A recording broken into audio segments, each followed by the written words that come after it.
ನಮಸ್ತೆ ಸ್ನೇಹಿತರೆ. ಒಂದು ಸ್ಕೂಲಿನಲ್ಲಿ ಮಾಸ್ಟ್ರು ಮಕ್ಕಳಿಗೆ ಪಾಠ ಮಾಡ್ತಾ ಇರ್ತಾರೆ. ಈ ಪಾಠ ಮಾಡ್ತಿರೋಂಥ ಸಂದರ್ಭದಲ್ಲಿ ಒಂದು ಪ್ರಶ್ನೆ ಕೇಳ್ತಾರೆ ಮಕ್ಕಳಿಗೆಲ್ಲ. ಮಕ್ಕಳೇ, ಈಗ ನಮ್ಮ ಬಳಿ ಒಂದು ₹1440 ದುಡ್ಡಿದೆ ಅಂತ ತಿಳ್ಕೊಳ್ಳಿ. ಅದನ್ನು ತಗೊಂಡು ಹೋಗ್ತಾ ಇರ್ಬೇಕಾದ್ರೆ ದಾರಿ ಮಧ್ಯದಲ್ಲಿ ಯಾರೋ ಒಬ್ಬ ಬಂದು ಒಂದು ₹10 ಕಿತ್ಕೊಂಡು ಓಡೋಗ್ಬಿಡ್ತಾನೆ. ನೀವು ಅವಾಗ ಏನು ಮಾಡ್ತೀರಾ? ₹1430 ಉಳಿಸ್ಕೊಂಡು ಹೋಗಕ್ಕೆ ನೋಡ್ತೀರೋ, ಇಲ್ಲ ₹10 ಕಿತ್ಕೊಂಡು ಹೋದವನ್ನ ಹಿಡಿಯೋಕೆ ಹೋಗ್ತಿರೋ, ಏನು ಮಾಡ್ತೀರಾ ಅಂತ ಕೇಳ್ತಾರೆ.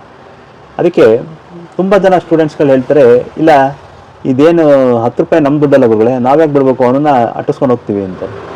ಅದಕ್ಕೆ ಆ ಗುರುಗಳು ಹೇಳ್ತಾರೆ, ಇಲ್ಲ ಅದು ಹೋಗೋದ್ರಿಂದ ತಪ್ಪಾಗತ್ತೆ, ನಾವು ನಮ್ಮ ಹತ್ರ ಇರೋ ಉಳಿದಿದ್ದ ₹1430 ಜೋಪಾನ ಇಟ್ಕೊಂಡು ಹೋಗ್ಬೇಕು ಅಂತ.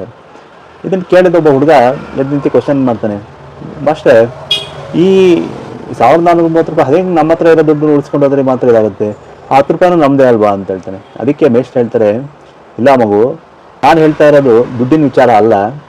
ನಮ್ಮ ಜೀವನದಲ್ಲಿ ಒಂದು ದಿನಕ್ಕೆ 1440 ನಿಮಿಷ ಇರುತ್ತೆ.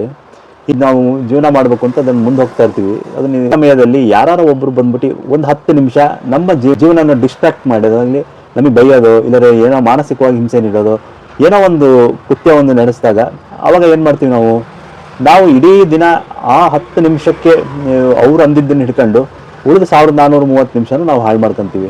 ಅದನ್ನೇ ತಲೆಯಲ್ಲಿ ಇಟ್ಕೊಂಡು ಯೋಚನೆ ಮಾಡ್ತೀವಿ. ಅದಕ್ಕೆ ನಾವು ಏನೇ ಆದರೂ, ಯಾರೇ ನಮ್ಮ ಜೀವನದಲ್ಲಿ ನಮಗೆ ಅಂದರು, ಬೈದರು, ಏನೇ ಮಾನಸಿಕವಾಗಿ ನಮ್ಮನ್ನು ಕುಗ್ಸೋಕ್ಕೆ ಪ್ರಯತ್ನ ಪಟ್ಟರು, ನಾವು ಯಾವುದನ್ನು ಜೊತೆ ಕೇಳದೆ ನಮ್ಮ ದಾರಿ ಏನಿದೆ, ನಾವು ಯಾವ ದಾರಿಗೆ ಹೋಗಬೇಕು ಅನ್ನೋದನ್ನು ನಿಶ್ಚಯ ಮಾಡಿರ್ತೀವೋ, ಆ ದಾರಿಯಲ್ಲಿ ಯಾರು ಏನೇ ಅಡ್ಡ ಬಂದರೂ ಅದನ್ನು ತಲೆ ಕೆಡಿಸ್ಕೊಳ್ಳದೆ ಹೋಗಬೇಕು ಅನ್ನೋದೇ ಈ ಕತೆ ಒಂದು ಸಾರಾಂಶ ಅಂತ ಗುರುಗಳು ಹೇಳ್ತಾರೆ.